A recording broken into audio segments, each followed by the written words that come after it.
दोस्तों, अगर आपको भी अफगानिस्तान और इंडिया के बीच अंतिम गेंद तक खेला गया सुपर 8 का रोंगटे खड़े कर देने वाला रोमांचक मुकाबला पसंद आया हो तो हमारी इस वीडियो को दिल से एक लाइक जरूर कीजिएगा। इस वीडियो को लाइक टारगेट केवल 100 लाइक्स का है, तो दिल से एक लाइक करना ना भूलें। तो चलिए बिना समय गवाए शुरू करते हैं वीडियो को।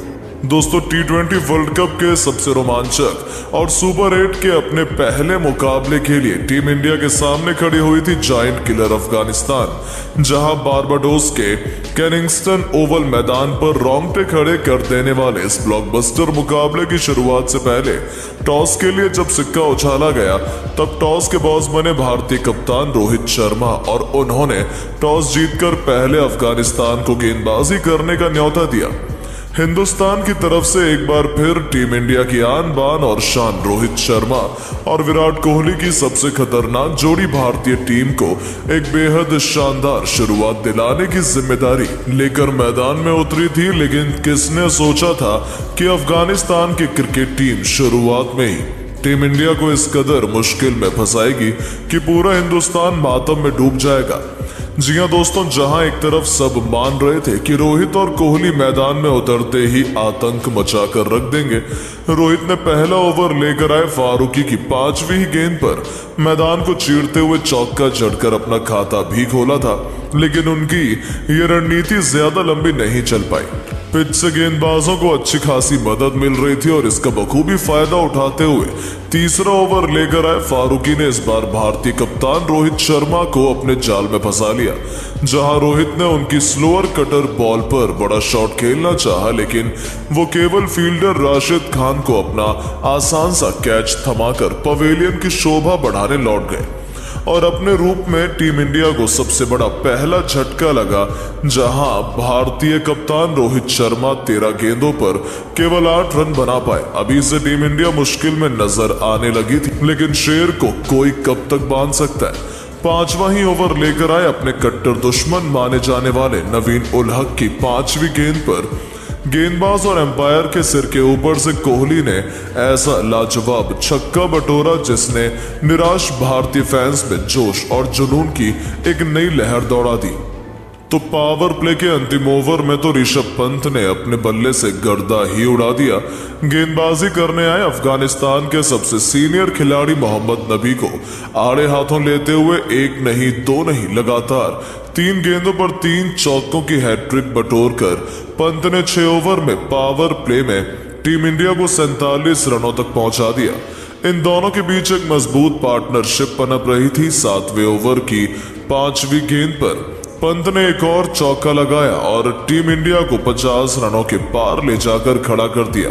लेकिन दोस्तों, टीम इंडिया की ये खुशियां ज्यादा लंबी नहीं चली और ईंट का जवाब पत्थर से देते हुए अफगानी कप्तान राशिद खान ने अंतिम गेंद पर ऋषभ पंत को LBW कर टीम इंडिया को दूसरा झटका दिया, जहां ऋषभ पंत 11 गेंद पर 4 चौकों की बदौलत 20 रन बनाकर पवेलियन लौटे। उनके आउट होने के बाद मैदान में अब किंग कोहली के साथ निभाने आए थे T20 के नंबर 1 खिलाड़ी सूर्य कुमार यादव। लेकिन कौन ही सोच सकता था कि राशिद खान अकेले ही टीम इंडिया की कमर तोड़कर रख देंगे। जी हां, इस बार नवा ओवर लेकर आए राशिद ने किंग कोहली का शिकार कर भारतीय टीम को मुसीबत के दलदल में फंसा दिया, जिनका आसान सा कैच मोहम्मद नबी ने लपका और विराट 24 गेंद पर 24 रन बनाकर पवेलियन की शोभा बढ़ाने लौट गए। अब मैदान पर मोर्चा संभालने के लिए सूर्या के साथ शिवम दुबे आ चुके थे। इस बार राशिद खान ने दोबारा से अपनी बेइज्जती का बदला लेते हुए ओवर की 5वीं गेंद पर शिवम दुबे को LBW कर टीम इंडिया को चौथा सबसे बड़ा झटका दिया, जहां दुबे केवल 10 रन बनाकर पवेलियन लौटे। 11 ओवर में भारतीय टीम केवल 90 रन बना पाई थी और अब सूर्या के साथ हार्दिक के कंधों पर भारतीय टीम को बड़े स्कोर तक पहुंचाने की जिम्मेदारी आ गई थी। इन दोनों टीम ने इंडिया की तगड़ी वापसी करवाने का मन बना लिया था और बेदर्दी से वो अफगानिस्तान के गेंदबाजों की कुटाई किए जा रहे थे। भारत की लुढ़कती हुई पारी को इन दोनों ने अपने मजबूत कंधों पर संभाल लिया था।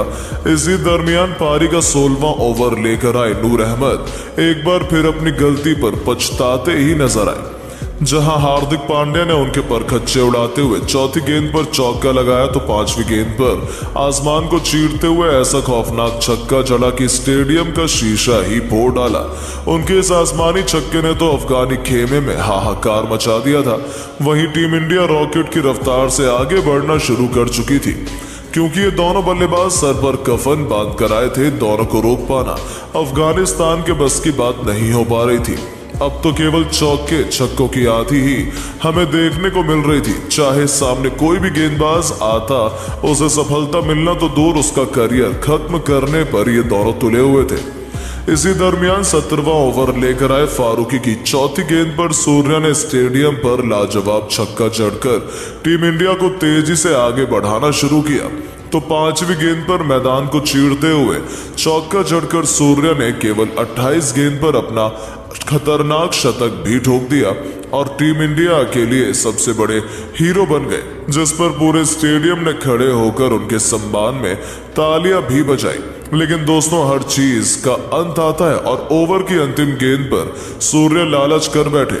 उन्होंने एक बार फिर बड़ा छक्का लगाना चाहा। यही उनकी सबसे बड़ी गलती थी, जहां उनका आसान सा कैच मोहम्मद नबी ने लपका और सूर्य के साथ टीम इंडिया की आधी पारी समाप्त हो चुकी थी।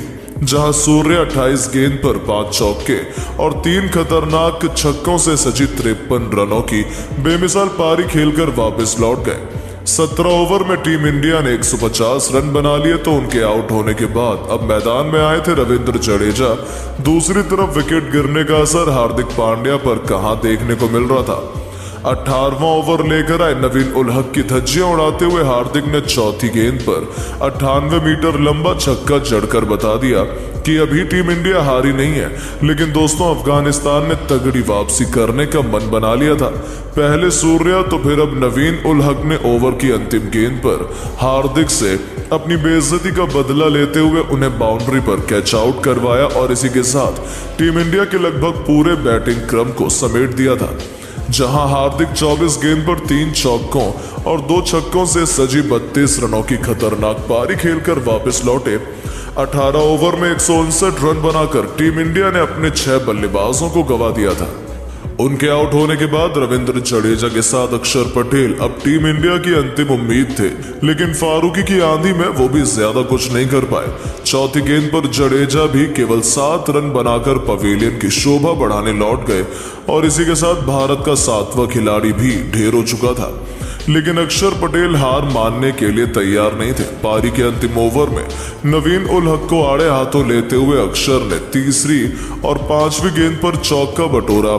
हालांकि पारी की अंतिम गेंद पर वो आउट हो गए, लेकिन उन्होंने 12 रनों का बहुमूल्य योगदान दिया और 20 ओवर में टीम इंडिया को 181 रनों के मैच विनिंग टोटल तक पहुंचा दिया। अब एक नामुमकिन से लक्ष्य का पीछा कर इतिहास रचने के लिए अफगानिस्तान की तरफ से रहमतुल्लाह गुरबाज के साथ हजरतुल्लाह जाजई की खतरनाक जोड़ी मैदान में उतरी थी।